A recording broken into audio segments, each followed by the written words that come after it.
Hey, I am Ryan Naylor, and I'm excited to be back with another phenomenal guest aimed at helping you grow your business. I know a lot of us are trying to build that playbook. We just finished Q1 2026. A lot of people are trying to figure out, like, how did I get that first quarter under my belt? Am I kind of on track to hit my New Year's goals? But I've got a great guest with us today.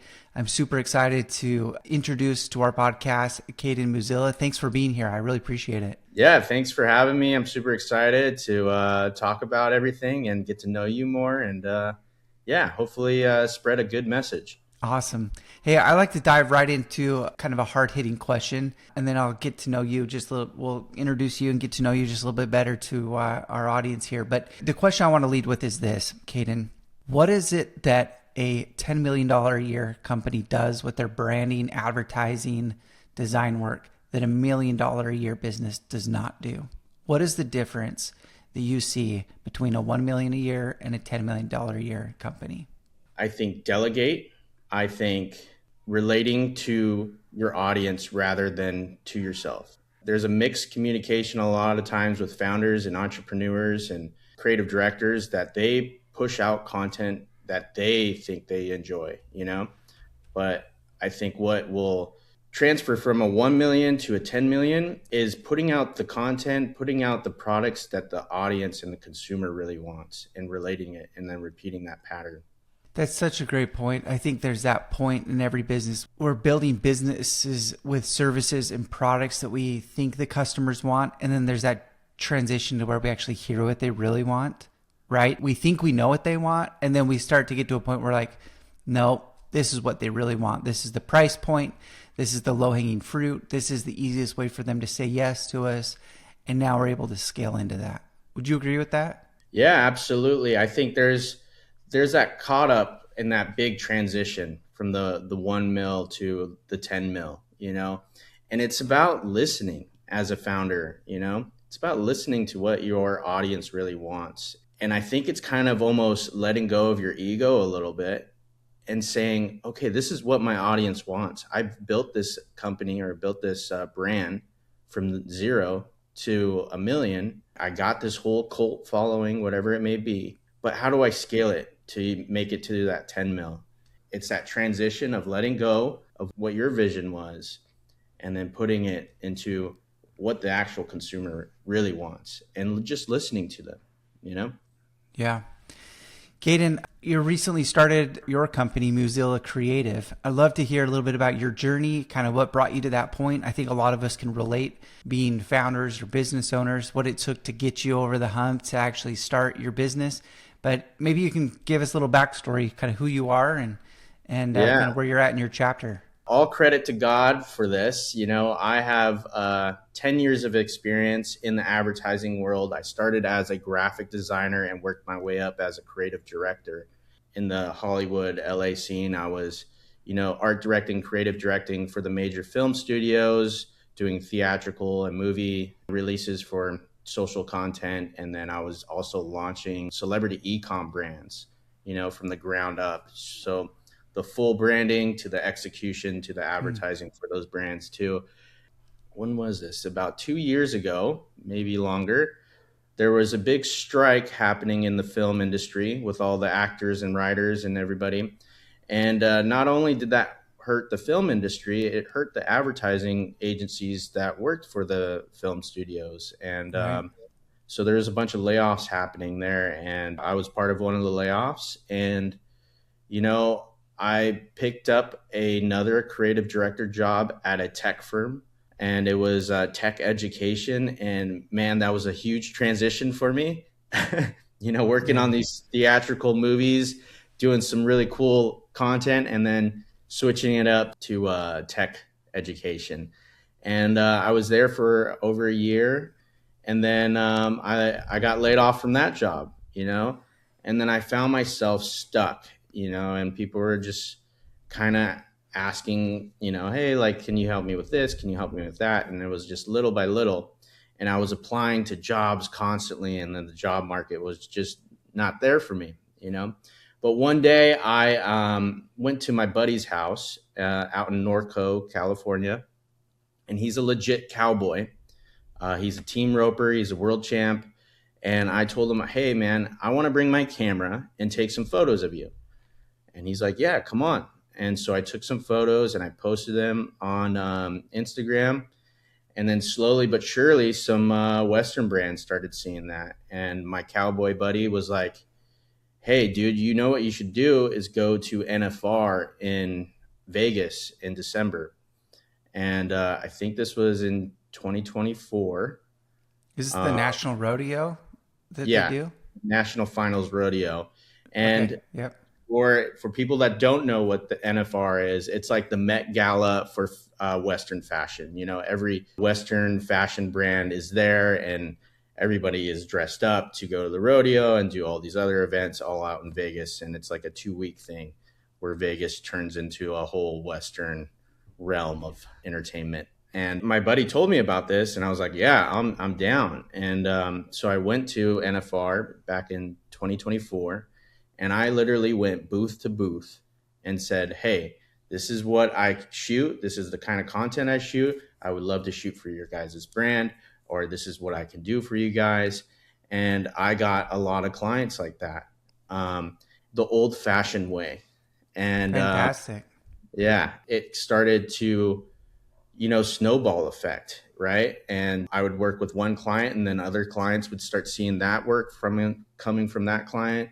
And this snowball effect of, okay, this guy is creating some really cool stuff in the Western realm. And it just started getting bigger and bigger with clienteles. And now I technically started my advertising agency in January of 2025. And it is April of 2026 now.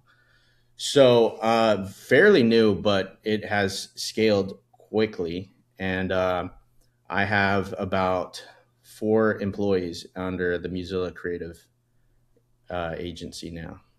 Oh, that's fantastic. Yeah. So what we do at Musilla Creative is I like to have it as a one-stop shop for brands. And what we do really well at is obviously we create the content, and then we also strategize for organic and paid media, right? So we have a really good team of guys that know what they're doing on the organic side and guys that know what they're doing on the paid media strategy. Help us understand, Kayden. I think I have a lot of brands that listen to this show that are on the other side of the table. They maybe be hiring someone like you to come in and actually shoot for them, help them build some media strategy. How do you price for this? Like, are you a time and materials company, or is it kind of like stick our finger up and kind of see which way the wind is blowing and kind of come up with a price at that point? Because I think that's kind of the way a lot of us feel, that maybe it just feels like, because there's such a wide range of pricing out there. Like, we don't know who's legit and who's not, who's making it up and who's actually telling the right story. But how do you price something like this? Yeah, I actually understand, because obviously, I started as a small business and I'm scaling up, and I understand that, there are brands out there that are small businesses, there are brands that are medium-sized businesses, and there's brands that are very large corporate Fortune 500 businesses, right? When I'm approaching a brand or having conversations with a brand, I kind of want to see where they're at, right? Where they're at on the level of tier, if they're a small brand, if they're a medium-sized brand, or if they're a huge brand, right? After I get to know them a little bit more and see like what they're struggling with, then I kind of like come up with a package structure that matches what they kind of make revenue-wise. And because I don't want to come to a small brand with a huge budget, that's not fair at all. I want to work with you guys. So I like to understand what kind of revenue is working with you guys, what kind of marketing budget it is. And then we kind of meet in the middle of like packages, like how much content you guys are wanting to be pushed out. How much can we afford? What kind of stuff are you struggling with specifically? And then I'll customize a package to what you guys are needing with the price range that fits you comfortably, Yeah, that's fantastic. I know you're still kind of I would consider it early days, and maybe you don't feel like it's the early days because it's been such a grind, but maybe what's been harder than what you expected kind of getting off the ground? I still think I have a hard time with this, and I'm going to in the future as well.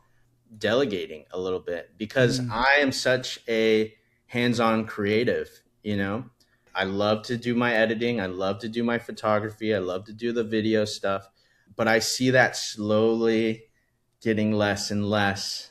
I'm starting to hire like editors or like photographers for shoots, and it's a little sad to me because to make my business grow and scale more, I need to do the operations and sales of it, right? I can't be so focused on, creating all the assets or, editing the photos, everything like that. But I've been doing it for so long that I'm able to teach my team how to edit in my vision for the brand or whatever campaign that we're doing or whatever social media management we're doing too, But that's been the hardest part, I think, is kind of like what we were talking about in the beginning is like, okay, I got to let go of my ego a little bit and trust my team, trust that they can see out my vision and teach them as much as I can. But I need to be able to scale my business, scale it up more because I got employees to pay for. Kayden, I think one of the things I've seen a lot of small businesses really struggle with is letting go of not only control of the system, the process, the product, the service, whatever it is that they're doing, but not only struggle letting it go, but fully educating the team that does it. I see a lot of small business owners, they'll recruit in people that have great resumes. They promise the world of experience, and then they trust that, and they'll do this halfway let it go, halfway not let it go. And then they judge that employee based on the quality that they're expecting to deliver themselves. And this is where the big disconnect is, especially in service-based businesses, is fully taking the time to onboard and train in a very, very diligent way to that new employee of my way of doing business, my way of doing this service, my way of doing it. This is how our brand standard is. And I think it makes a lot of sense, right? If you go into a big corporation, you're sitting down for a 2-week, a 30-day program, a 60-day training program, whatever it is. When you go to Disney and you go into the creative team at Disney, there's no way they're going to say, well, you've been here a week. Go ahead, get after it. Let's see what you can do. Yeah. Not a chance in the world, right? But I know that time is crucial. And so as a small business owner, it's hard to devote that time into training. But that is where the world of AI can actually benefit us a lot, is by putting all of this knowledge-based systems and processes into documents and building up a robust training program. Mm-hmm. So when we onboard our reps, they can fully be integrated my way, my brand's way, and consistently. And I think at that point, it's a lot easier to let go of those systems and processes. Do you see that as kind of a true factor? Yeah, definitely. I think the biggest thing for me is like trust, right? Because like what you're mentioning is like they're not going to get it. Maybe a new employee is not going to get it down in a week, not maybe 2 weeks, because you don't have the same amount of time as like a Disney to fully convert this person into the exact worker you want, So I think it's more on a trust level. Like when I'm hiring somebody, and I've always done this, even when I was in the agencies, I always ask myself, is this person willing to listen and to work on new skills, right? And can I hang out with this person 8 hours a day? That was my vision when I would hire somebody, right? I wasn't really crazy about, oh, this person's so talented, like this person's skills are so sick, because I found it as when their skill sets are crazy and like totally perfect skills, right? I find it harder to work with that type of person because they are not able to listen, right? And to take direction. And that's been part of my hiring process is like, is this person teachable, right? Can I trust this person to be teachable by me and be led so that we can make all of our clients' brands thrive, I think this is one of the things that's missing a lot in job descriptions is that ability to actually outline that in the job posting. I mean, we see tens of thousands of job postings going through Ava HR right now, and almost no one is including anything about onboarding and identifying what does your onboarding process look like. Now, to an A player, to someone that's really, really wanting to step in and be an impact in your brand and your business, that is going to just get all the feels. That's going to hit hard, is knowing that you've thought through that and you're building a playbook for success within the company. A C player, they look past that and they're like, I don't really care. I'm just focused on the compensation section and how many PTO days I'm getting, and can I hit these skills and requirement minimums? But really, the A players love structure. And I think that could be a really great place to set those expectations at the beginning of a relationship, is starting at the job posting level of, here's the expectation, here's our onboarding and training, and here's how we continually do our KPIs and personal improvement with our company.